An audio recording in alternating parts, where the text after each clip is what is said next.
Hi everyone, if you're new here, my name is Jamie and I post videos every Sunday. I did a low buy challenge in the month of February and I wanted to talk to you a little bit about some reflections of the challenge experience. I have tried to do this once before, but I was super ambitious and I went for like a 3-month time frame, 0 to 100, and I did not go well. This time round, the scope of my challenge was 1 month. So February, 4 weeks, I felt that was so much more doable. And I committed to pretty much no shopping, no clothes shopping, no makeup, no skincare, unless it was for something essential. And I was limiting myself to 1 coffee out a day because I was buying more than 1 coffee a day for a while and it was not a great habit. I didn't want to spend any money on home decor, which was a particular pain point for me. I found the February low buy challenge quite fun and a lot more doable just because of the time frame. And I also definitely found it challenging. I was thinking to myself, oh, I'm saving so much money because I'm not shopping on home decor, books, clothes, none of that.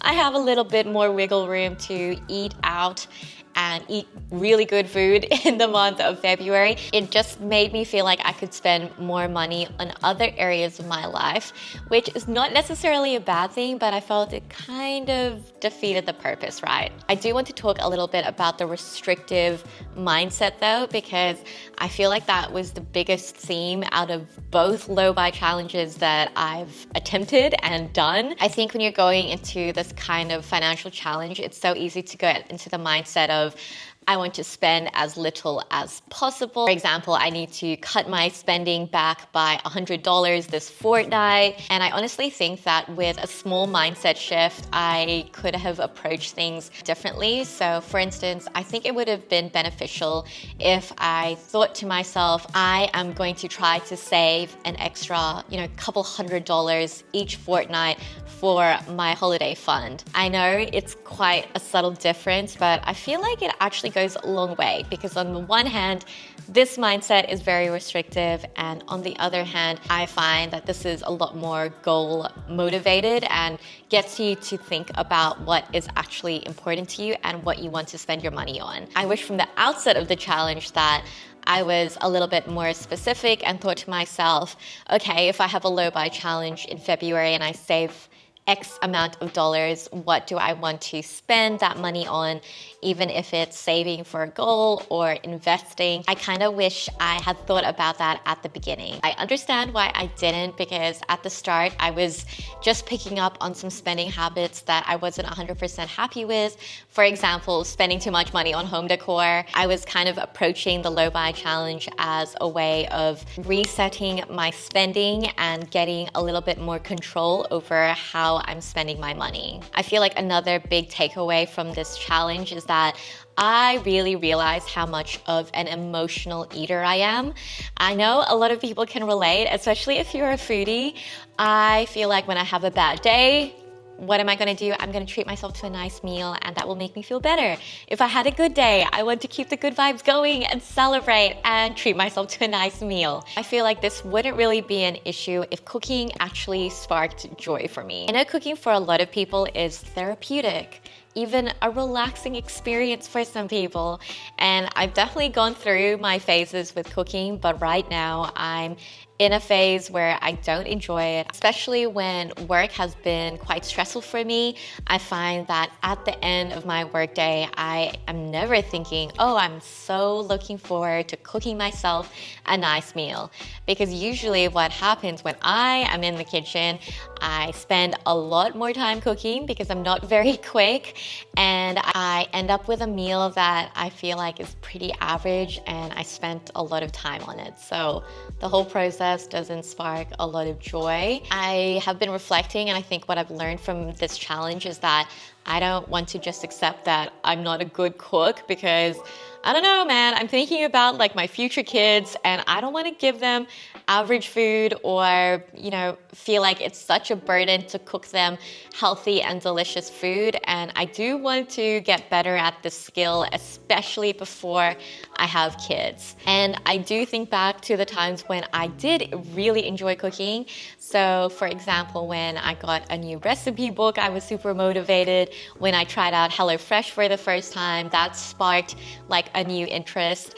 And I feel like I especially enjoy cooking in the winter and colder seasons because I really do enjoy making soups and stews and basically anything with my crock pot.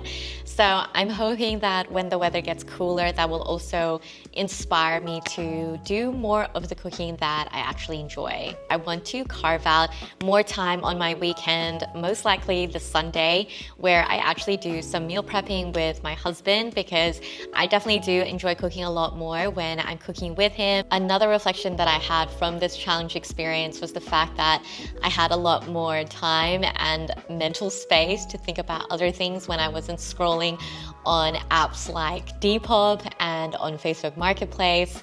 And I think I actually had more time to just reflect on what I want to spend my money on. It really helped me think about what I actually already own, especially in terms of my wardrobe and my closet. I've been thinking about potentially exploring a capsule wardrobe or investing more money in more basics and staples so I can make the most of all of my wardrobe. After I finished the low buy challenge, I looked at my wish list and I realized that I didn't add anything to my wish list during the low buy challenge, and that was definitely a surprising result because I thought I was going to have like 10 more items on my wish list, and I was a little bit worried that I was going to go on like a little shopping spree at the end of the low buy challenge, to be completely real with you, but I'm relieved that didn't happen. I will say that the purchase that I made after my low buy challenge was my new camera, which I'm using right now. I hope you can see the difference, but honestly, that is a purchase that I'm super happy that I made because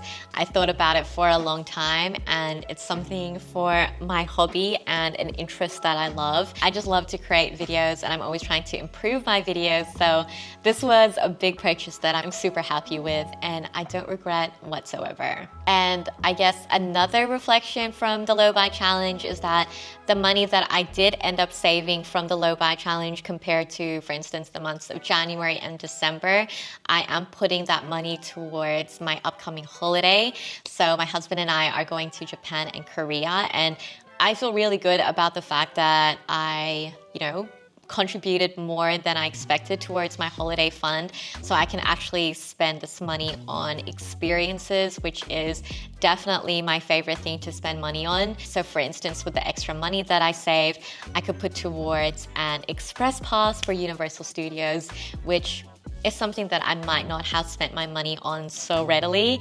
And I also booked a head spa in Japan, again with money that I saved during the low buy challenge. Anyway, I know that video was all over the place. I kind of just wanted to sit down and talk to you about what I've been thinking about after I went through that low buy challenge. I'm undecided if I would do it again, to be honest, because even though I have like the same takeaway from each challenge attempt, which is the fact that I shouldn't have a restrictive mindset, I don't know why whenever it goes to the low buy challenge, I'm like, okay, I'm gonna spend as little money as possible, and I fall right back into that restrictive mindset. I'm thinking about whether I wanna do other financial challenges where it's framed more positively about smashing a financial goal rather than being restrictive with my spending. Anyway, I really hope that you enjoyed this video. Thank you so much for watching till the end, and I will see you in the next one.